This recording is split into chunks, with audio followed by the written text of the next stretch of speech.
So the working title for this cinematic is Death of Cain, and we'll probably come up with something a little bit more interesting for our final title. But this was a huge challenge for our department. We had characters acting and emoting, and that's a huge challenge in CG. And nothing's free in CG. Everything's a battle, and there are no happy mistakes. And so every inch we had to fight for to capture these people and the emotions that they're going through. Her, funny enough, when you think about the cinematic and think about the emotions that she's dealing with, she's actually dealing with all of the levels of grief and losing someone. While Leah is probably one of our most developed human characters, really we spend a lot of time on the angel wings, just trying to develop that look and coming up with something that, hides a little bit the way it was done.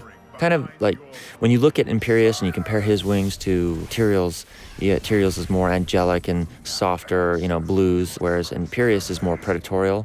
We really looked at a lot of birds and tried to capture some of those eagle and falcon shapes to really make him feel more aggressive.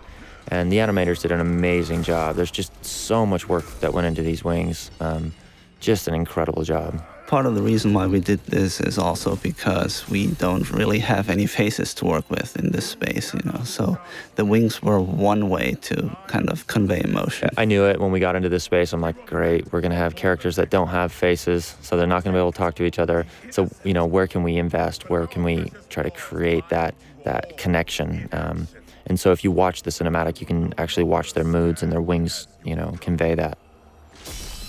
It's just nice to sort of come out of the action and then back into it. And I remember when we were storyboarding how cool that was to sort of break it up. We have a tendency to go straight for the epic and the big crazy scenes, and to sort of take you out of that for a moment and deal with this woman who's dealing with these emotions, and then back into the action and these memories. It was definitely a huge challenge, but definitely rewarding.